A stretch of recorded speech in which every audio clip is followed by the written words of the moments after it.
المداني رضي الله تعالى عنه القدر مبارك اللهم آمين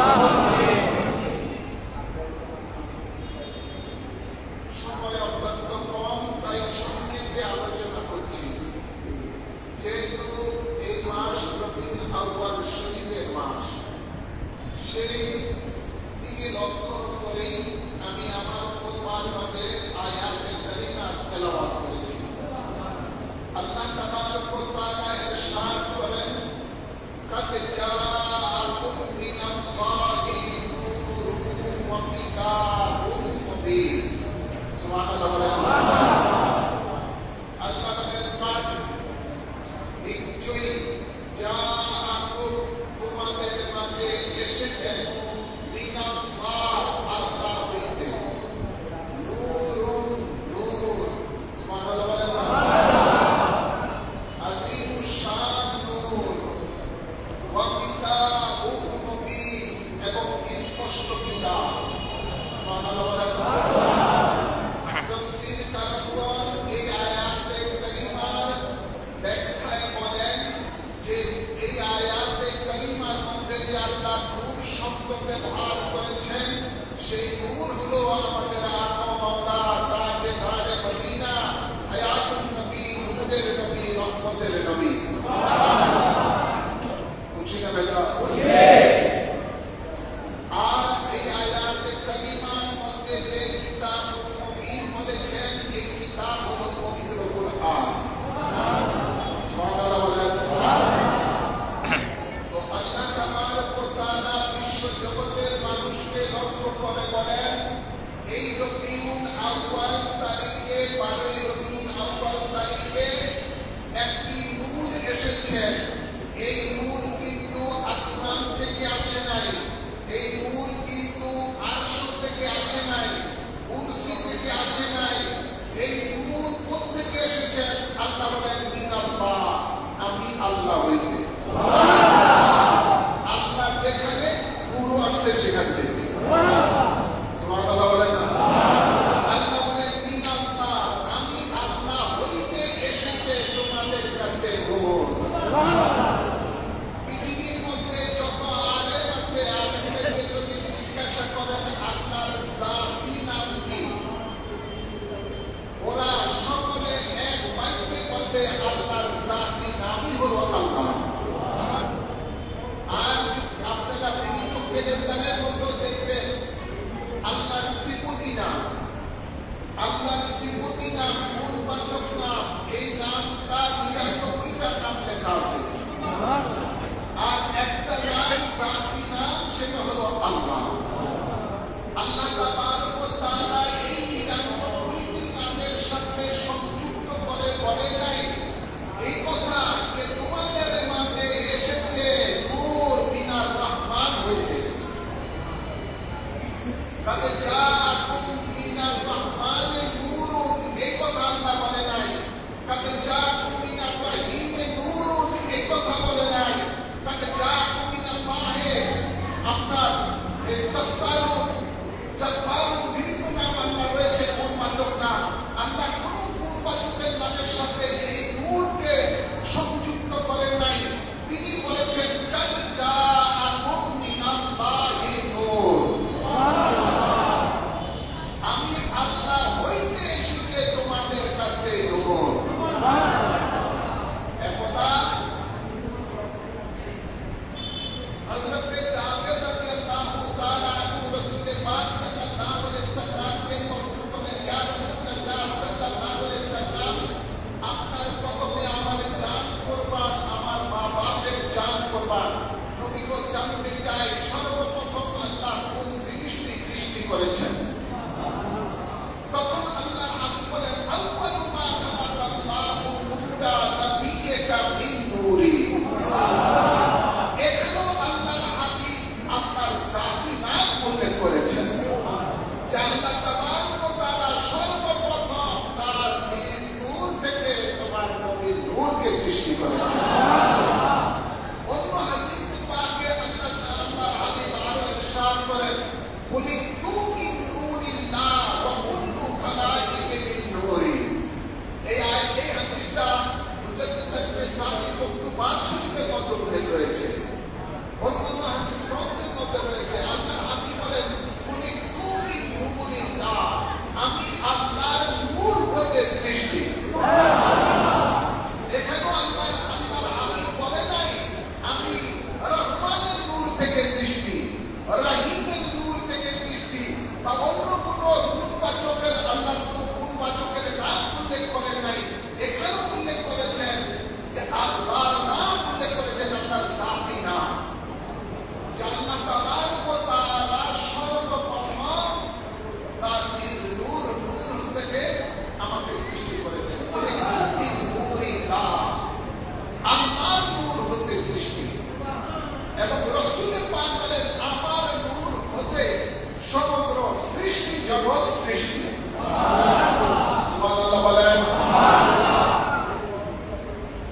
সুবহানাল্লাহ বলেন না? আল্লাহ হলেন স্রষ্টা আর রাসূল পাক সাল্লাল্লাহু আলাইহি ওয়াসাল্লাম আমাদের নবী হলেন সৃষ্টি। আল্লাহ হলেন খালেক, আমাদের নবী হলেন মখলুক। এই জন্য মুফাসসিরিনে কেরাম এবং আউলিয়া কেরাম মুতাইদিনেরা বলেন যে রাসূল পাক সাল্লাল্লাহু আলাইহি ওয়াসাল্লাম হলেন নূরে মুজাসসাম। নূরে মুজাসসাম, যেই নূরের আকার আছে, যে নূরের আকার আছে। আর আল্লাহ হলেন নূরে মুজাররাদ, যেই নূরের কোনো আকার নাই। সুবহানাল্লাহ বলেন না? আল্লাহ নূরের কোনো আকার নাই। এই জন্য মুকায়ে কেরামের ঐক্যমত ইসবাতু জিসমুন লিল্লাহি কুফরুন, ইসবাতু মুকামুন লিল্লাহি কুফরুন। আল্লাহর জন্য শরীর মানা কুফরি, আল্লাহর জন্য স্থান মানা কুফরি। সুবহানাল্লাহ বলেন না? আল্লাহ হলেন নিরাকার, আল্লাহ হলেন নিরাকার, আর আমাদের নবী হলেন আকার। নবী হলেন আকার। এই জন্য ওনাকে বলা হয় নূরে মুজাসসাম। কি বলা হয়? নূরে মুজাসসাম। আর আল্লাহ হলেন নূরে মুজাররাদ, যে নূরের কোনো আকার নাই। সুবহানাল্লাহ বলেন না? যখন আসমান ছিল না, জমিন ছিল না, আরশ ছিল না, কুরসি ছিল না, রূহ ছিল না, কলম ছিল না, বলতে খোদার খোদাইত্বের মধ্যে কোনো কিছুই ছিল না, শুধুই ছিলেন আল্লাহ। শুধুই ছিলেন আল্লাহ। বলেন আমি ছিলাম কানজান মাখফিয়া, আমি ছিলাম গুপ্ত ভান্ডার, শুধু আল্লাহ ছিলেন, আল্লাহ ছাড়া আর কিছুই ছিল না। তখন আল্লাহ নিজকে প্রকাশ করার জন্য আল্লাহ তাবারক ওয়া তাআলা তার নিজের নূর থেকে তার হাবিবকে সৃষ্টি করেছেন। আমাদের মহান মুর্শিদ মুর্শিদ জামান কুতুবে জামান আওলাদ রাসূল সাইয়্যিদ শামসুদ্দিন মাদানী রাদিয়াল্লাহু তাআলা আনহু তার ইসলাম ভাষায় কিতাবের মধ্যে এই কথাই বলেছেন যে তিনি আল্লাহর হাবিব হলেন আল্লাহর জাতি নূর দ্বারা সৃষ্টি। এখন কেউ বলে যে নূরের আপনার কি কয় তাসাল্লি দ্বারা, নূরের যেমন আকাশের সূর্য বা আকাশের চন্দ্র, আলো আছে না? সূর্য এখন দিনের বেলা আলো নেই কি দেয় না? আলো কি সূর্য? যদি বলেন না আলো কি সূর্য? কিন্তু আলো সূর্যের থেকে পৃথক নয়।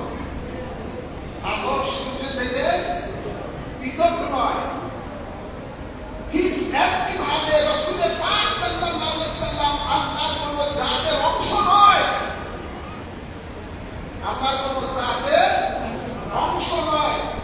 আল্লাহর জাতের নূরের তাসাল্লি, নূরের তাসাল্লি, নূরের আলো, নূরের অ্যাকশন। সেই জ্যোতি দ্বারা আমাদের নবীকে আল্লাহ সৃষ্টি করেছেন। আল্লাহ পারে কি পারে না? এগুলো পারে কি পারে না? অথবা এক হাদিসে পাওয়া যায় যে আল্লাহ তার নিজ নূর থেকে এক মুষ্টি নূর নিয়ে বললেন কুনি মুহাম্মদ, হয়ে যাও মুহাম্মদ, তখন আমাদের নবীর সৃষ্টি। সিলেটের মৌলভীবাজারের ডিস্ট্রিক্টে আমার মুর্শিদ কেবলার সুন্দর টেনে এক মৌলভী তার রকম মানুষেরা দিয়েছেন শিয়াল নগরী। এই শিয়াল নগরী এক শিয়াল যাকে বলা হয়, চেহারাটাও শিয়ালের মতোই। এই এক শিয়ালের মিথ্যা একটা অভিযোগ আমার নামে তুলে ধরেছে।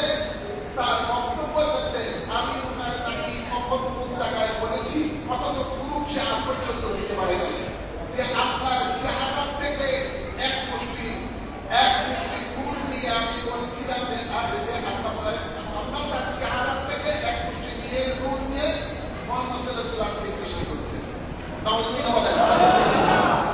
আমি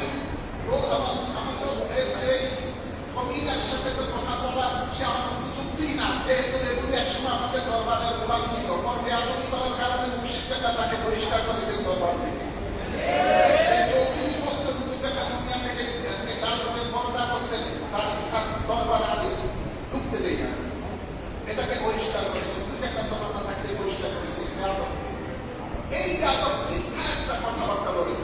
আপনার চেহারা থেকে বলছে। আরে আপনার চেহারা আমি কোথায় বুঝতে পারছি? এটা আমার বিভিন্ন ওয়াজের মধ্যে আমাদের কথা আছে যে আপনার শরীর থেকে পা, আল্লাহর কোনো শরীর নাই, আল্লাহ নিরাকার। আকার হইলে না চেহারা, আকার হইলে না চেহারা। তো এই বেঈমানে তার কোনো প্রমাণ দিতে পারে না, তার কিছু চেহারা যেমন আছে মিথ্যা মিথ্যা কথাবার্তা বলে থাকে। আমাদের আকীদা আহলে সুন্নাত ওয়াল জামাতের আকীদা আল্লাহ তাআলা রেজা করতে নবী রাহমাতুল্লাহ আলাইহি তার ভিডিও তার কিতাবের মধ্যে লিখেছেন যে রাসূল পাক সাল্লাল্লাহু আলাইহি সাল্লাম আল্লাহর জাতি নূর দ্বারা সৃষ্ট। যখন আল্লাহ ছাড়া কিছুই ছিল না তখন ছিল কি? কি দ্বারা নবীকে সৃষ্টি করেছেন? আল্লাহর হাবিব ইরশাদ করেন যে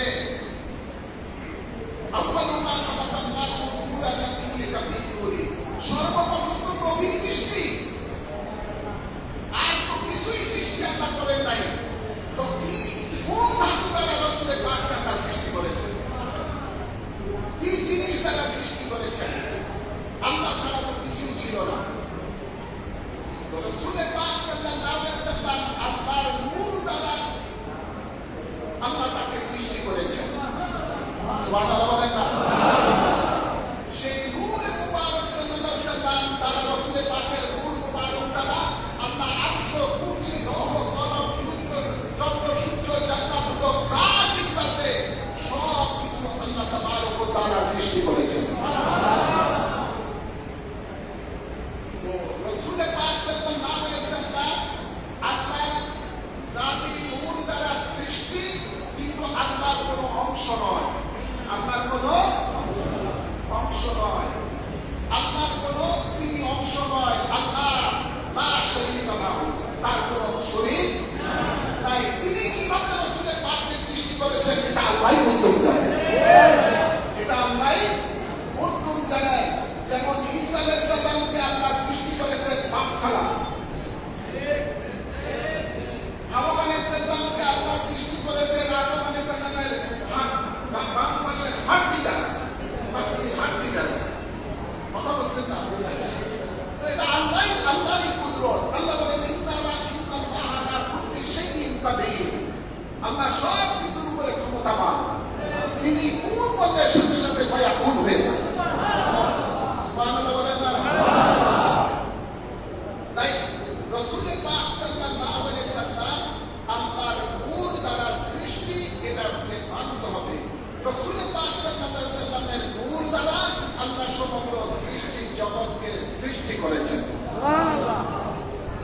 এখন কি করবেন?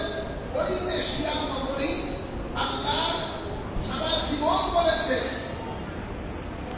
যে আল্লাহ তাবারক ওয়া তাআলার হাবিব আপনার রজব মাসের 27 তারিখে লাখখানি গিয়ে আল্লাহর দিদার করেছেন।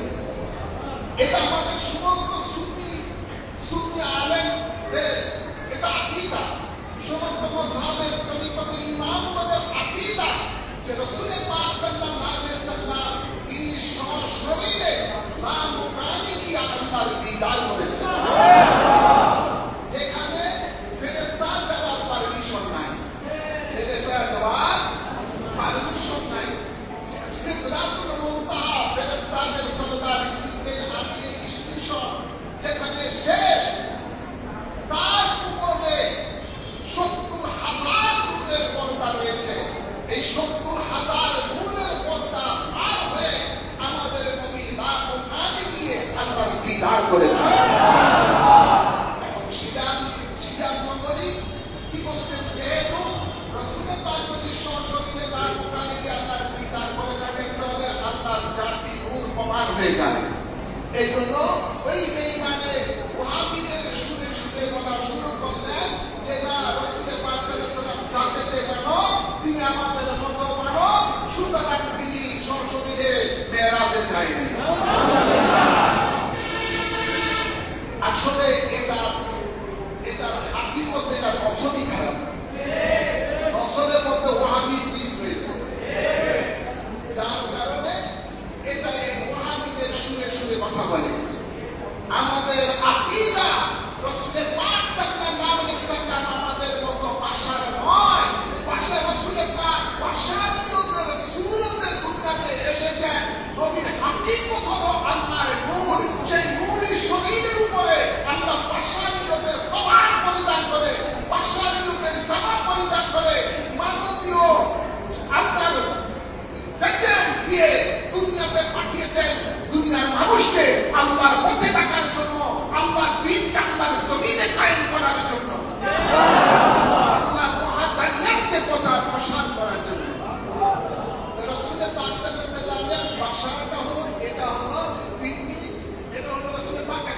সিফত, রাসূলের পাকের একটা গুণ, কিন্তু রাসূলের পাকের বাদশাহিয়তের যে সুরতটা, এই সুরতটাও পৃথিবীর কোনো বাদশাহিয়তের মতো নয়, পৃথিবীর কোনো মানুষের মতো নয়, তিনি তিনার মতো। তার শরীরের মুবারকে কোনো ছায়া ছিল না, তার ঘাম মুবারকের মধ্যে নেশকাম বড় সুবাসিত হয়। সুবহানাল্লাহ বলেন না? তার দেহ মুবারকের কোনো কিছুই পৃথিবীর কোনো মানুষের মতো নয়, তিনি তিনার মতো। তিনি তিনার মতো। যেমন জিবরিল আমিন নূরের দ্বারা তৈরি, রাসূলের পাকের নূরের দ্বারা তৈরি। জিবরিল আমিন অনেক সময় রাসূলের পাক সাল্লাল্লাহু আলাইহি ওয়াসাল্লামের কাছে আসতেন হযরতে তাহিয়াত কালবি সুরতে মানুষের সুরত। কথা বলেন না? মুসা আলাইহিস সালামের কাছে তিনি আজরাইল এসেছেন তার রূপ কবজ করার জন্য মানুষের সুরতে। তখন মুসা আলাইহিস সালাম এক থাপ্পড় দিয়ে আজরাইলের চোখ একটা ফেলে দিয়েছেন। কিতাবের মধ্যে রয়েছে। তাই মনে রাখতে হবে, বাদশাহিয়তের সুরতে যদিও রাসূলের পাক সাল্লাল্লাহু আলাইহি ওয়াসাল্লাম দুনিয়াতে এসেছেন, কিন্তু পৃথিবীর কোনো বাদশাহের মতো তিনি নয়। তিনি নয়, তিনি তিনার মতো, তার সাথে কারো তুলনা চলে না। আল্লাহ খালেক হয়ে যেমন আল্লাহর সাথে কারো তুলনা চলে না, রাসূলের পাক মখলুক হয়ে কোনো মখলুক রাসূলের পাকের সাথে তুলনা চলে না। তিনি বেমিসাল। তিনি কি? বেমিসাল। তিনি বেমিসাল, তার কোনো মিসাল নাই, তার কোনো মিসাল নাই। তাই তাকে কেউ যদি বলে যে সাথে মানব, তো স্পষ্ট সে ব্যক্তি রাসূলের পাকের সাথে বেয়াদবি করেছে। আর রাসূলের পাকের সাথে যে বেয়াদবি করে, আল্লাহ বলেন কাদ কাফারাতুম বা'দা ঈমানুকুম, ওই কথাটা হলো কুফরি কথা। এই কুফরি করার কারণে তার সে বেঈমান হয়ে গেছে। ওয়ালাকাদ কানু কালিমাতাল কুফরি ওয়া কাফারু, ওয়ালাকাদ কানু কালিমাতাল কুফরি ওয়া কাফারু বা'দা ইসলামি, বা'দা ইসলামি। আল্লাহর হাবিবের সামনে চুল পরিমাণ বেয়াদবি করার কারণে আল্লাহ বলেন এটা হলো কুফরি কলেমা। এই কলেমা তোমরা বলেছ ইসলামের পরে। তাই কেউ যদি মুসলমান হয়ে থাকে আর যদি রাসূলের পাকের সামনে চুল পরিমাণ কেউ যদি বেয়াদবি করে, সে নিঃসন্দেহে আল্লাহর কালাম, আল্লাহর কোরআন অনুযায়ী, আল্লাহর ওহী অনুযায়ী কাফের হয়ে যাবে। কি হয়ে যাবে? কাফের হয়ে যাবে। সাবধান থাকতে হবে শিয়া পদ্ধতি থেকে। গোটা দেশবাসীকে আমি বলতে চাই, এখন মুনাফিকের প্রাদুর্ভাব অনেক বেশি বেড়ে গেছে। উপরে উপরে সুন্নি আসলে সবচেয়ে বড় মুনাফিক। এদের থেকে সাবধান থাকতে হবে। মনে রাখতে হবে, ইমামে রাব্বানী দরবার শরীফ এমন একটি দরবার শরীফ, যেই দরবারের তরফ থেকে এই দেশের মধ্যে 1968 সালে হুজুর কেবলা এসে সর্বপ্রথম আহলে সুন্নাত ওয়াল জামাতকে সাংগঠনিকভাবে রূপদান করেছেন আমাদের মহাপুরুষের কৌশলবাদ করবে যেমন ছিল আমির সর্বদান। তিনি বলেন, আমি নিজের থেকে আসি নাই, আমাকে রাসূলের পাক সাল্লাল্লাহু আলাইহি ওয়াসাল্লাম পাঠিয়েছেন এই দেশের মধ্যে। স্বপ্নে যুগে নির্দেশ দিয়ে আমাকে পাঠিয়েছেন এই দেশের মধ্যে। তাই এই দরবার থেকে যাহা কথাবার্তা হয়, এগুলো কোরআন ও সুন্নাহর আলোকে হয়, এগুলো কিয়াসের আলোকে হয়, ইসলামের সঠিক রূপ দেখার থেকে আলোচনা হয়। এই দরবারকে অন্য কোনো সাধারণ দরবার মনে করলে এটা ভুল হবে। এখান থেকে ইমামের লাইট সারা পৃথিবীর মধ্যে প্রসারিত হয়। যারা এই দরবারের সাথে বেয়াদবি করবে, ওদের দুনিয়াও বরবাদ, আখিরাতও বরবাদ। আখিরাতও বরবাদ। দেখবেন শিলার নগরীর চেহারাটা বিকৃত হয়ে দুনিয়া থেকে যাবে। এখনই তার চেহারা বিকৃত হয়ে গেছে, আরো বিকৃত হবে। তাই সবসময় খেয়াল রাখবেন, আজকালকার ফেসবুকের মধ্যে কিছু এরকম মুনাফিকগুলো আছে যে মানুষের ঈমান আমলকে ধ্বংস করার জন্য ষড়যন্ত্র করছে। আল্লাহ তাবারক ওয়া তাআলা এই মুনাফিকদেরকে দেখতে মুনাফিকের ষড়যন্ত্র থেকে এদেশে মুসলমানের ঈমান আমলকে হেফাজত করুন। আমিন বলেন।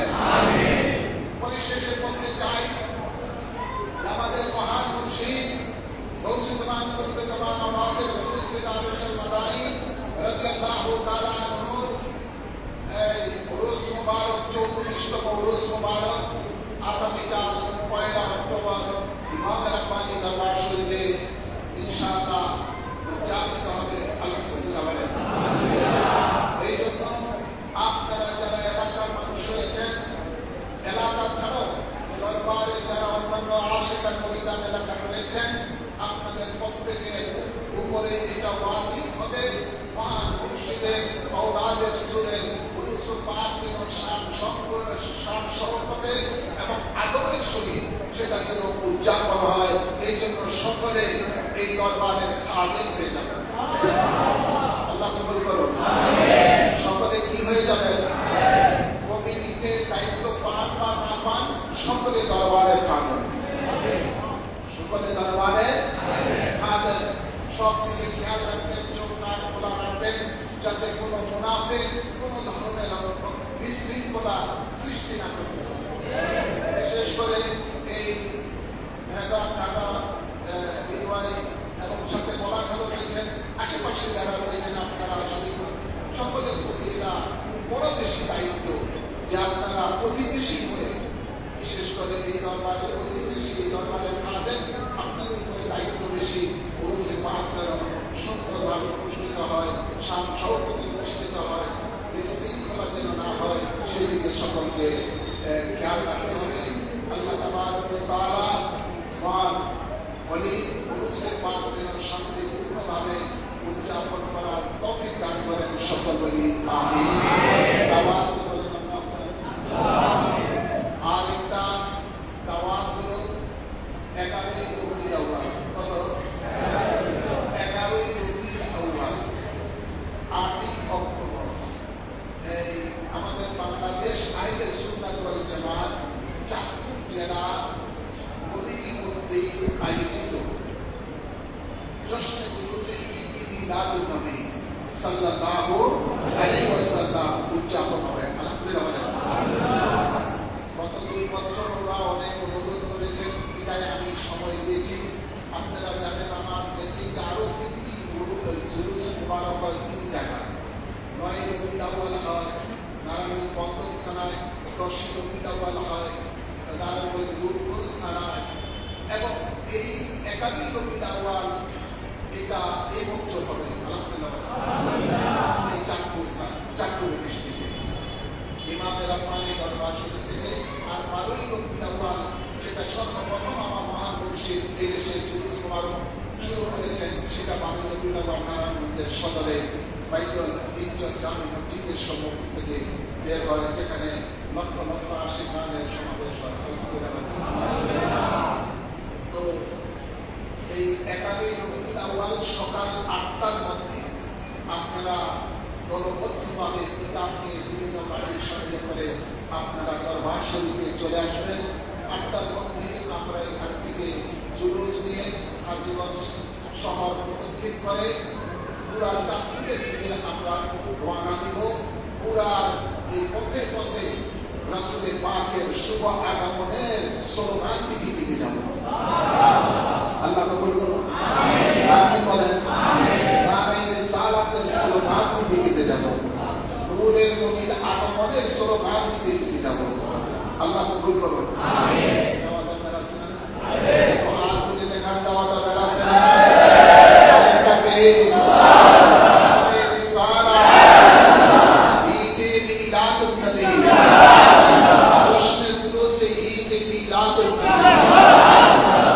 নবী। মনে রাখবেন 8টার মধ্যে দরবার শরীফে আপনারা বিভিন্ন গাড়ি পিকআপ ট্যাক্সি আপনারা সেগুলো পাবেন। আপনারা দলবদ্ধভাবে এখানে চলে আসবেন। আমার নেতৃত্বে ইনশাআল্লাহ এখান থেকে চাঁদপুরে দিয়ে যাবেন। আলহামদুলিল্লাহ।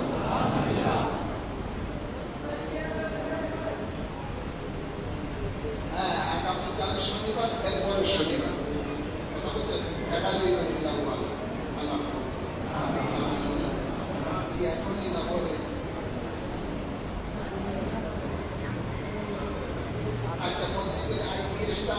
ওই বিদ্যুতিক কারণে চলে গেছে, কারণ বিদ্যুতের ব্যবসা চলে গেছে, টাকা খরচ।